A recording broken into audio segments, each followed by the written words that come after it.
Rasulullah Sallallahu Alaihi Wasallam. Ketika dahulunya Rasulullah Sallallahu Alaihi Wasallam setelah selesai perang Tabuk, maka di masjid inilah para sahabat menjaga ataupun mengintai para kaum Quraisy.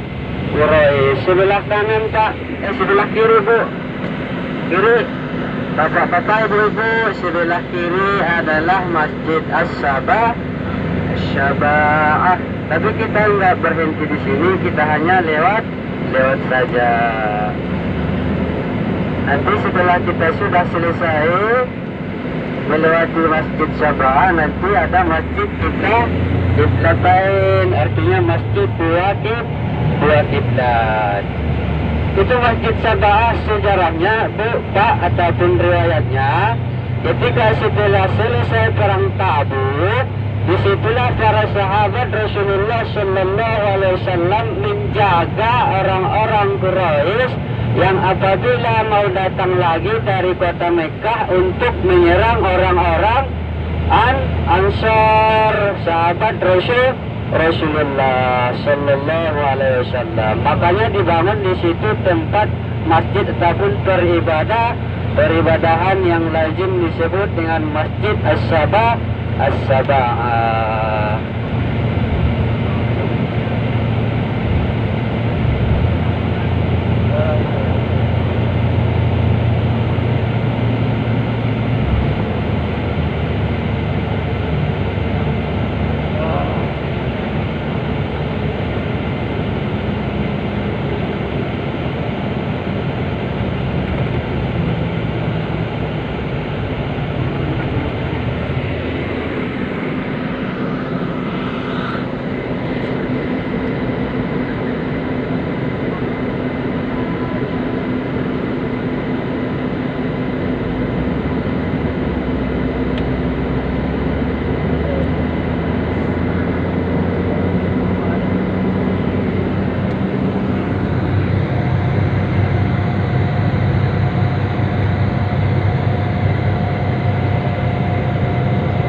Sebentar lagi di depan kita ada dua menara juga, menaranya putih. Sebelah kiri kita Pak, Bu, mari kita tengok bersama-sama. Inilah Masjid Qiblatain. Sebelah kiri Pak, sebelah kiri Bu, itu di depan kita.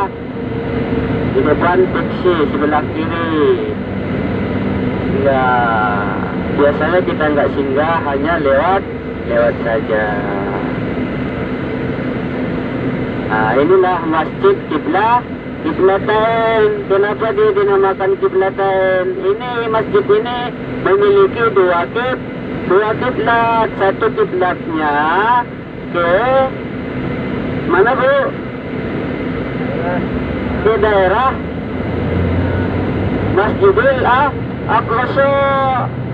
Nama desanya adalah Palestina. Satu menghadap ke kota Makkah. Sejarahnya ini Masjid Qiblatain ketika Rasulullah Sallallahu Alaihi Wasallam setelah selesai mengerjakan Isra wal Mi'raj ataupun setelah turunnya dari langit yang ketujuh, disitulah Rasulullah Sallallahu Alaihi Wasallam melaksanakan sholat sunnah beserta sholat asar ketika di hari Kamis.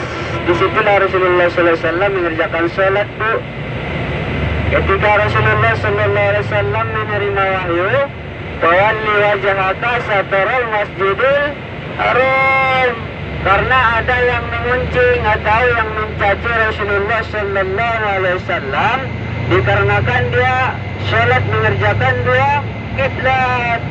Pertama dia mengerjakan sholat sunnah dari menghadap ke Palestina ataupun Baitul Maqdis, dan sholat asarnya dia menghadap kota Mekah. Maka orang-orang Quraisy heran kepada Rasulullah, kenapa Rasulullah sholatnya itu dua kali menghadap ataupun menukar arah sholatnya begitu. Maka ketika selesai Rasul sholat, diajarlah Rasulullah Sallallahu Alaihi Wasallam oleh orang-orang kafir Quraisy. Maka seketika itu juga Rasulullah mengganti kiblatnya kepada menghadap kota Mekah. Jadi itu sekarang nggak dipakai untuk melaksanakan sholat, nggak dipakai aktivitas sehari-hari Pak Bu. Masjid itu ditutup. Itu hanya tempat sejarah Rasulullah Sallallahu Alaihi Wasallam.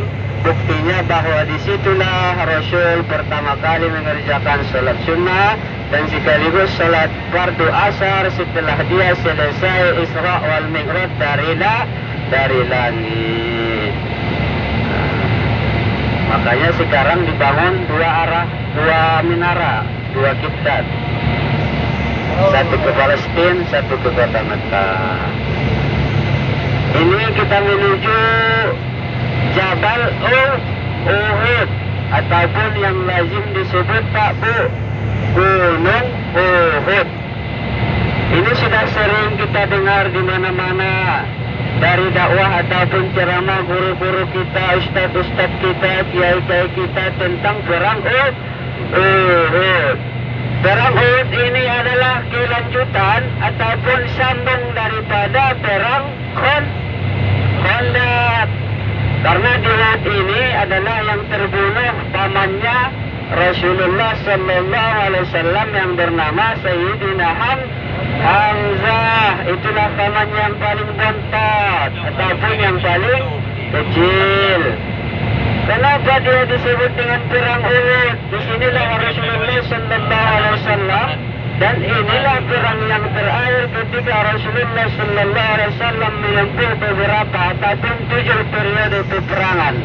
Perang Uhud ini adalah persambungan perang Khandaq ataupun dendam yang tersimpan di dalam hati seorang istri yang disebut dengan Raja Wakhirah. Istrinya adalah namanya Hindun. Itulah yang membunuh ataupun yang menyuruh seorang budak untuk membunuh pamannya Nabi kita Rasulullah Sallallahu Alaihi Wasallam.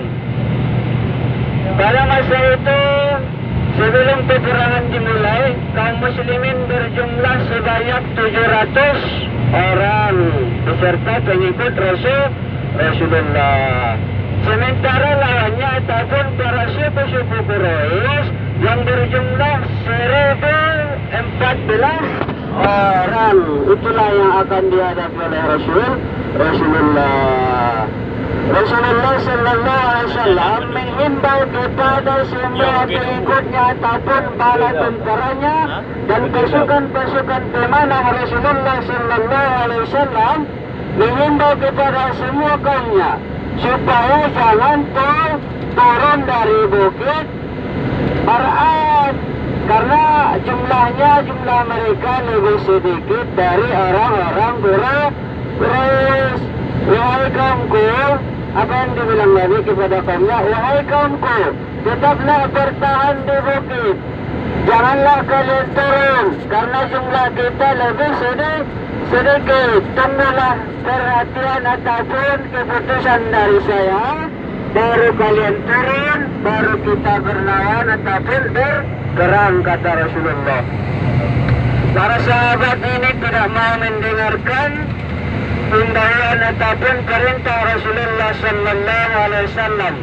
Para semua pengikut Rasulullah Sallallahu Alaihi Wasallam tidak sabar untuk menangkap ataupun mengumpulkan barang-barang ghanimah, ataupun kalau sudah menang berperang otomatis mendapatkan barang ghanimah. Sahabat Rasulullah terburu oleh nafsu, terbuai oleh rayuan setan. Maka seketika itu sahabatnya turun, maka terbunuhlah semuanya.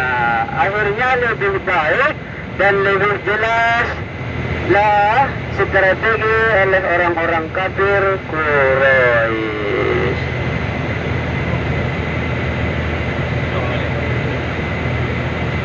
Ini mata ji ini mana dia bangun. Mana ada lurus ji ini nama. Ini kita ke musim Al-Quran dulu. Setelah dari sini baru kita ke Uhud. Awal kena boleh ya. Ayo Bu, Gede le. Kan aja ada udah. kita ini masih di Museum Al-Quran. Nanti museum Al-Quran, tabung, tempat-tempat yang Pindah.